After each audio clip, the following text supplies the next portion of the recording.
Welcome back, everyone. We're diving into the world of Johann Wolfgang von Goethe today. Oh, Goethe. One of literature's giants, really. Definitely a titan. Now, I know, you might be thinking, Goethe, isn't he a little intense? Well, he can be, He can be. but that's part of what makes him so fascinating. Right. That's what we're going to dig into. Definitely. So, to be clear, Yeah. we've got a selection of his poems. Okay. It's not his entire life's work, right? Right. Like a little tasting menu A little taste. from different parts of his work. Absolutely. And we're going to see everything, like from ballads to, Odes. odes, exactly. Uh. Even some charades thrown in there, Oh, just to keep things lively. I love it. So are you ready to see what makes Goethe so enduring?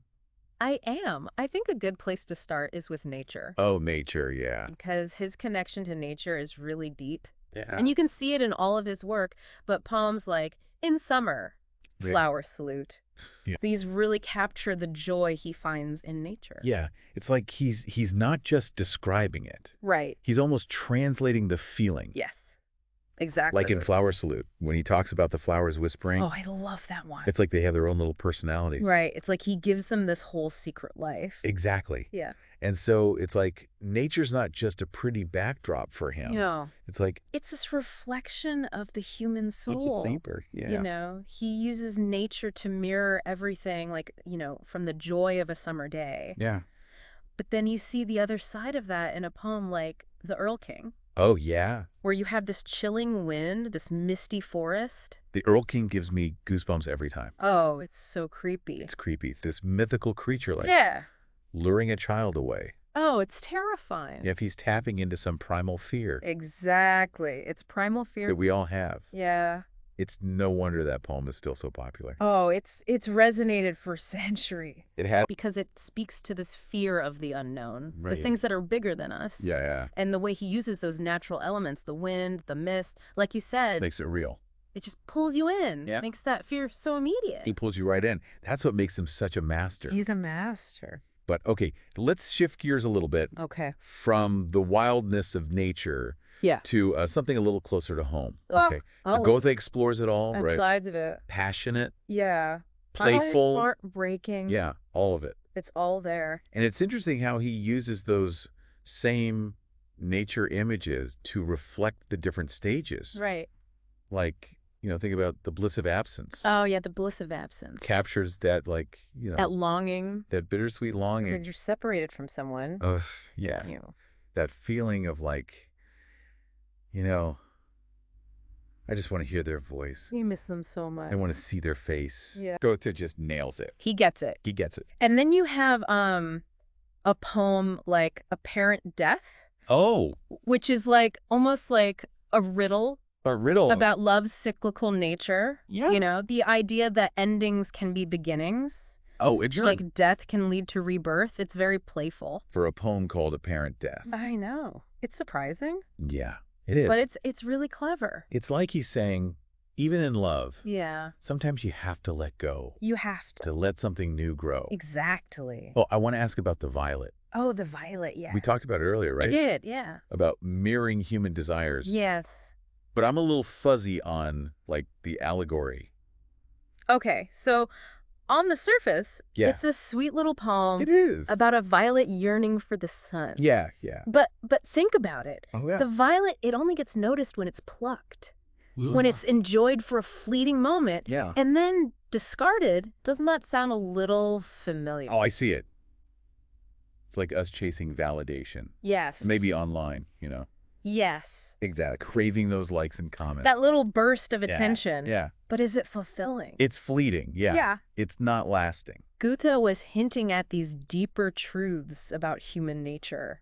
Centuries ago. I know, it's amazing. It's incredible. And they're still so relevant. Yeah. And so the violet is gentle, Okay. but then you have a poem like The Exchange, Oh, yeah. The exchange. which takes a bit of a turn. It does. It starts out very lighthearted, Yeah, flirty almost. almost flirty, and then there's this shift. Yeah, Like the speaker is having this sudden realization. what's happening there? It's self-awareness, Right. choosing personal growth. Over chasing something fleeting. Yes, exactly. Wow, so it's not just about romance. No, it's bigger. It's about a whole life philosophy. Right.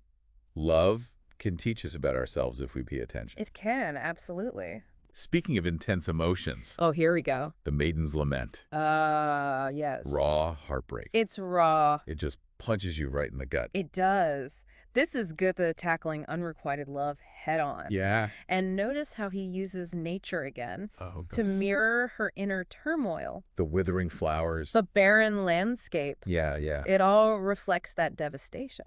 It's like nature itself is grieving with her. It is. But then, even in this heartbreak, Yes. you see those flashes of beauty You do. in the language. It's amazing how he does that. It really is. I think it speaks to the power of poetry, right?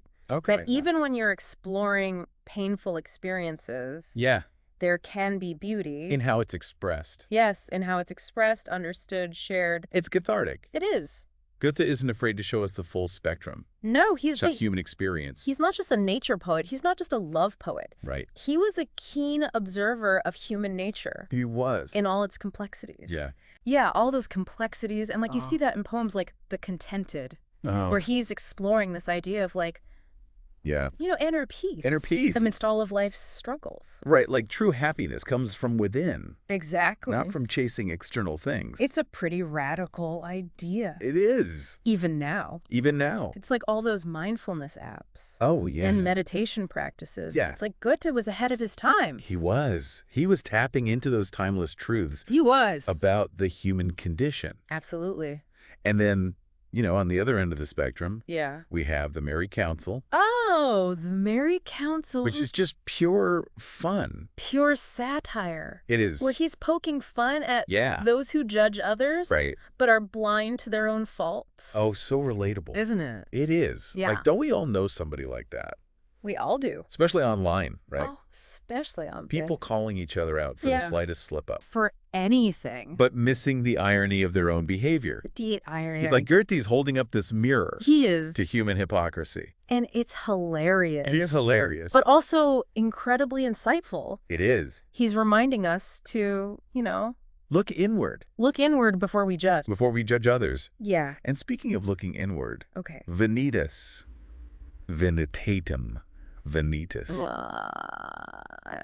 That poem really makes you think about It does. what truly matters. It really does. It's all about that futility, right? Futility of chasing material wealth. Yeah, yeah.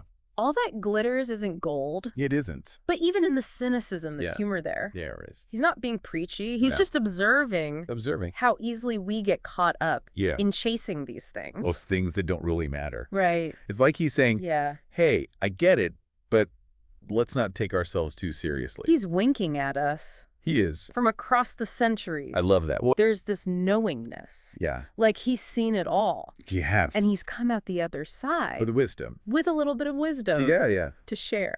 Okay, shifting gears a bit. Okay. Let's talk about the poems where Goethe takes on social issues Yes. head on, right? Yeah. He lived through a time of immense change, He did. and his work reflects that.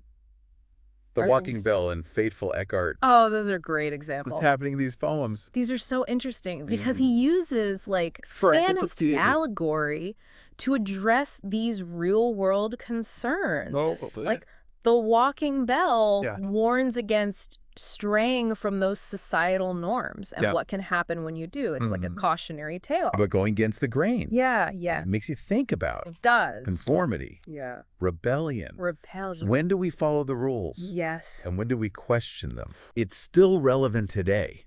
It is. And Faithful Eckhart yes. explores this idea of Deception. manipulation. Manipulation. Yeah. How those in power Yeah. can really take advantage Of the vulnerable. of the vulnerable. Yes. It's a reminder to be critical Yes. of authority. Of authority. To question those motives It's just question. of the people who claim Yes. to have our best interest at heart. Right. That feels so relevant today. It does, doesn't it? Given all the misinformation, The spin. we have to be our own filters. We do. Okay, so we talked about The Walking Bell, Yes. Faithful Eckhart. Yeah. But I want to go a little deeper into The Pariah. Oh, the pariah. It's so powerful It is. in its exploration of social inequality. It's a gut punch, that poem. It is. We see this individual Yeah. who's ostracized, Completely ostracized. labeled an outsider. Outsider, yeah. And his search for spiritual connection Yeah. becomes this poignant commentary. It really does. On how society treats those who are different. He's longing for belonging. He is. Acceptance. Yeah. But he's constantly being pushed away. Pushed to the margins. It's heartbreaking. It's heartbreaking. But it's also incredibly relevant to the conversations we're having today. Absolutely. About social justice. Social justice. Inclusion. Inclusion. Goethe was challenging readers. He was. To confront their prejudices. Confront their prejudices. And recognize that shared humanity. Our shared humanity. That binds us all. Yes. Regardless of social standing. Whatever background. And he does it through this one individual story. It's powerful. It's so powerful. So we've seen Goethe grapple with nature, with love, human nature, social issues. Quite a range. Quite a range. But he also had this playful side. Oh, he did. This love of experimenting with language. Experimenting with form. He didn't just want to tell stories. No. He wanted to play with words themselves. Exactly. He pushed the boundaries of what poetry could be. Yeah. And that's where poems like Charade, The Wrangler, Authors, Proverbs, they're like puzzles. Puzzles. Challenging our expectations. Yeah. Making us think about language in a different way. It's like he's inviting us to a game. He is. Of literary hide and seek. Oh, love that. Like charade. It's literally a charade in verse. I know, it's so clever. It's so clever. And it's not just about figuring out the riddle. Right. It's about appreciating those multiple layers of meaning. Okay, I'm definitely going to have to reread that one. You should. With this new perspective. It's a new way of looking at it. And The Wrangler. The Wrangler. That one's just pure satire. Right? Oh, it is. Taking aim at all those know-it-alls. Timeless, right? Timeless. This commentary on hypocrisy. Human hypocrisy. And he uses humor to make his point. He does. He's brilliant at that. He is. He's not just poking fun. He's exposing our flaws. Yeah. Exposing those flaws. The way we judge others. Yeah. While ignoring our own shortcomings. We all know that person. We do. We all do. Who can dish it out. But can't take it. But can't take it. Oh, Goethe nailed it. Centuries ago. Centuries ago. What about authors? Authors, yeah. That one felt a little meta to me. It is a bit meta. Like he's commenting on the creative process itself. Yeah, it's like he's giving us a glimpse. Behind the curtain. Behind the curtain. Of what goes into create. What makes an artist tick. It makes you think about what drives us to create. What drives us? What are we hoping to achieve? Who are we doing it for? Yeah, those are the big questions. Deep stuff. They're deep. And then Proverbs. Ah, Proverbs, yeah. Which is like this collection. It's a collection. Of short sayings. Pithy sayings. Packed with wisdom. Packed with wisdom. It's like he distilled a lifetime of observations. About human nature. Into these little nuggets of truth. Little nuggets. It's like a cheat sheet. It is. For living a good life. It's like, you know, follow these and you'll avoid a lot of heartache. Avoid a lot of heartache, yeah. It's a testament to his ability. It is. To tap into those universal truths. Those timeless observations. About life. About life. It's amazing, right? How he can be so playful with language. I know. But still get across these really profound ideas. Yeah. It's like he's showing us that poetry can be... It can be both. Intellectually stimulating. Yes. And emotionally resonant. Exactly. It can hit you in the head and the heart. It does. It does. At the same time. And that's what makes it so rewarding, right? Well, absolutely. You can come back to it again and again and find something new. Always something new. Some new layer of meaning to uncover. Like an onion. Like an onion. Oh, many layers. Okay, so before we wrap up, I wanted to touch on a couple of poems that really struck me. Oh, which ones? November Song. Oh, November Song. Beautiful. And The Maiden and the Butterfly. Ooh, good choices. What do you think about those? Well, November Song is such a great example of how he captures a season. It really is. You know, the essence of a season. Yeah. Like, he uses this vivid imagery to evoke that melancholic beauty of November. Yeah. Like that feeling of things winding down. Yeah. A time for reflection. I love that line, to meet whom flies the sun. Oh, yeah. It's like, it just paints this picture, right? It does. Of the sun going down as winter approaching. It's beautiful. It's like he's personifying the season. He is. He's giving it a voice. Yeah, giving it this whole personality. Yeah. What about the maiden and the butterfly? Oh, that's a lovely one. Yeah. On the surface, it's this charming little story Right. about a girl and a butterfly. But underneath that, Right. There's something deeper there. I noticed that too. It's like the butterfly represents this fleeting beauty. It does. And the girl trying to catch it. Is it like us trying to capture those perfect moments? Exactly. That desire to hold on to things. Things that are just passing by. That are transient. Yeah. Like we want to freeze time. We do. But life just keeps going. Life keeps moving. Goethe's so good at that. He is. He's a master. Weaving those little layers of meaning. Those subtle layers. It's like he's saying, don't just read the words. Yeah. Feel them.